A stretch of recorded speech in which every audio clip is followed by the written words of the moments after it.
তাহলে আজকে কেন হল ভ্যাকেন্ট দেওয়া হলো, যেখানে বিশ্ববিদ্যালয়ের সিন্ডিকেট কোনো সিদ্ধান্ত নিলে সেটা 6 মাসের মধ্যে পরিবর্তন করা যায় না, আইন আছে। তাহলে আইনের বিরুদ্ধে গিয়ে তারা কেন আজকে হল ভ্যাকেন্ট দিল? আর যেহেতু আমাদের নিরাপত্তার স্বার্থে হল ভ্যাকেন্ট দেওয়া হচ্ছে, বলা হচ্ছে এরকম,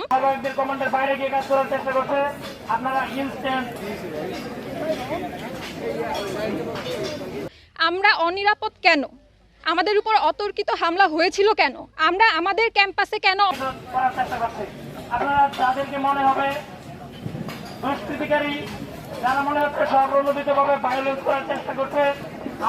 অনিরাপদ ছিলাম?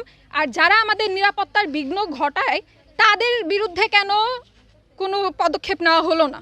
পুলিশ কাদের নিরাপত্তা দিচ্ছে তাহলে? করে এরকম আপনাদের হল ভ্যাকেন্টের যে সিদ্ধান্তটা, এটা আসলে কেন আপনারা এটা প্রত্যাহার করছেন? কালকে যেখানে সিদ্ধান্ত দেওয়া হয়েছে যে হল ভ্যাকেন্ট দেওয়া হবে না,